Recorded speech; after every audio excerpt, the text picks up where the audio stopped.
కేసీఆర్కు తాను రాసిన లేఖను సంతోష్ లీక్ చేశారన్నారు కవిత. తమ కుటుంబంలో నలుగురికి ఫోన్ ట్యాపింగ్ నోటీసులు వచ్చాయని, కేటీఆర్కు సంబంధించిన వారి ఫోన్లు కూడా ట్యాపింగ్ చేశారన్నారు. హరీష్ రావు, సంతోష్, శ్రవణ్ రావులే ఫోన్ ట్యాపింగ్ చేయించారని సంచలన ఆరోపణలు చేశారు కవిత.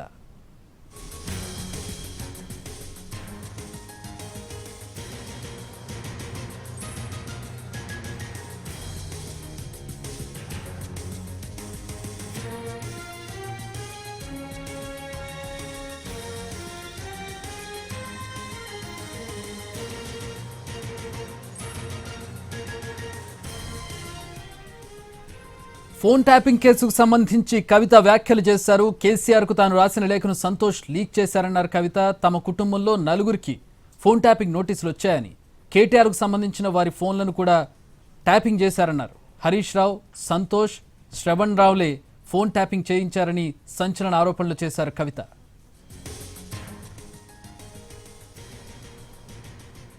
మా ప్రతినిధి సతీష్ జాయిన్ అవుతున్నారు. కవిత వ్యాఖ్యలకు సంబంధించి మరిన్ని వివరాలు తెలుసుకుందాం. సతీష్, నలుగురు ఎవరెవరికి నోటీసులు వచ్చినాయి అనుకోవాలి? ఇప్పుడు ఆవిడ మా కుటుంబంలో నలుగురు నోటీసులు వచ్చాయని చెప్తూ ఉన్నారు. అలాగే శ్రవణ్ రావు పేరుని ఇక్కడ మెన్షన్ చేశారు. ఏదైతే ప్రతిపక్షాలు ఆరోపిస్తూ ఉన్నాయి, ఏదైతే ఇన్వెస్టిగేషన్లో ఒక్కొక్క పేరు బయటకు వచ్చింది, ఆ పేరు కవితను నోటి నుంచి కూడా రావడం అనేది ఇక్కడ మనం గమనించవచ్చు.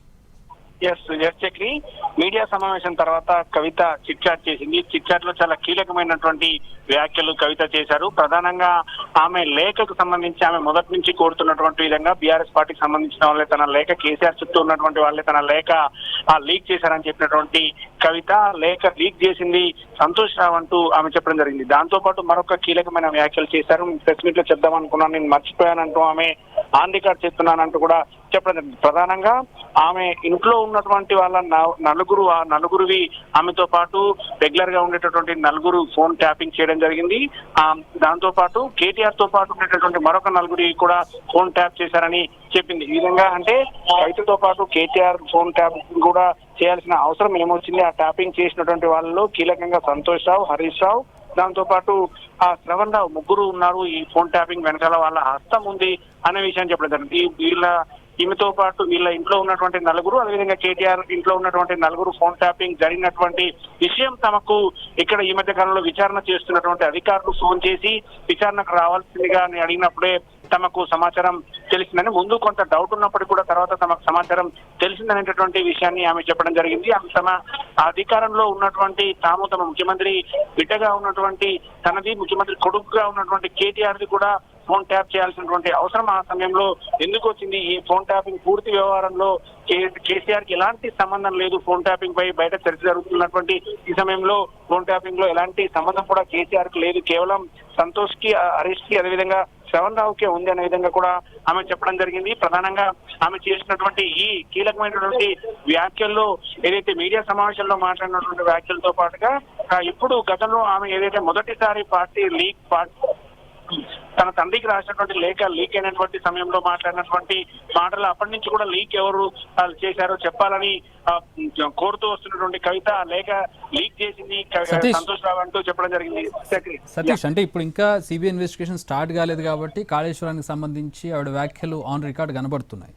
బట్ ఇప్పుడు ఆల్రెడీ ఫోన్ ట్యాపింగ్ సంబంధించిన ఇన్వెస్టిగేషన్ జరుగుతోంది, చాలా అగ్రెసివ్గా జరుగుతుంది. సో ఇప్పుడు ఆఫ్ ది రికార్డ్ చేశారు, ఇవిడ ఆన్ రికార్డ్ ఆవిడ చేసినటువంటి వ్యాఖ్యలు లేవు. దీన్ని మరి ఇన్వెస్టిగేషన్లో కన్సిడర్ చేస్తారా? ఎందుకంటే ఎవరి మీద అయితే ప్రధానమైనటువంటి ఆరోపణలు వస్తూ ఉన్నాయో వారిలో ఒకరు దీనికి సంబంధించి ఒక కీలక వ్యాఖ్య చేసినప్పుడు ఇన్వెస్టిగేషన్లో దాన్ని భాగం చేస్తారు, పిలిచి ప్రశ్నిస్తారు కూడా. సో దీన్ని ప్రశ్నించే అవకాశం ఉందా ఈ విషయం మీద కవితని? కవిత దీనికి సంబంధించి కావాలనే ఆన్ రికార్డు చెప్పలేదన్న విషయం స్పష్టమవుతుంది. ఎందుకంటే ఆన్ రికార్డ్ ఆమె ఫోన్ ట్యాపింగ్ సంబంధించి మాట్లాడితే ఖచ్చితంగా విచారణ అధికారులు పిలిచి మాట్లాడేటటువంటి అవకాశం ఉంది. కాబట్టి ఈరోజు ఆఫ్ ది రికార్డ్ లో చిట్ చాట్ లో మాట్లాడారు కవిత. చిట్ చాట్ లో మాట్లాడుతూనే ఒకవేళ అవసరమైతే అధికారులు ఎవరైనా పిలిచి అడిగితే చెప్తానంటూ కూడా ఆమె చెప్పారు. కానీ అది ఎంతవరకు అధికారులు ఆమెను పిలిచి మాట్లాడతారనేది మాత్రం ఇప్పటివరకు అయితే కన్ఫర్మ్ లేదు. కానీ ఖచ్చితంగా పిలిచి అడిగితే ఈ విషయం ఎవరికైనా చెప్తాను, ఎక్కడైనా చెప్తానికి తాను సిద్ధంగా ఉన్నట్టు కూడా కవిత చెప్పడం జరిగింది. మొత్తంగా ఆమె ఈ మధ్య కాలంలో ఏదైతే సిబిఐ ఎంక్వైరీకి సంబంధించి కాళేశ్వరం సిబిఐ ఎంక్వైరీ వేసింది, కేసీఆర్ కి సంబంధం లేదు, అప్పుడు ఇరిగేషన్ శాఖ మంత్రిగా ఉన్న హరీష్ రావుకి సంబంధం ఉంది అని చెప్పినటువంటి కవిత ఇప్పుడు సిబిఐ ఎంక్వైరీలో చిట్ చాట్ లో మాట్లాడుతున్న సమయంలో ఒకవేళ ఆ సమయంలో ఉన్న హరీష్ రావుకి సంబంధం ఉంది, ఆయన అవినీతి పాల్పడ్డారంటే కేసీఆర్ కూడా అవినీతికి పాల్పడ్డట్టే అవుతుంది కదా అనే ప్రశ్నకు ఆమె సమాధానం దాటవేస్తూనే ఈ ఫోన్ ట్యాపింగ్ సంబంధించినటువంటి విషయంలో మాత్రం కీలకంగా కామెంట్ చేశారు Chakri. All right, thanks for the update Satish.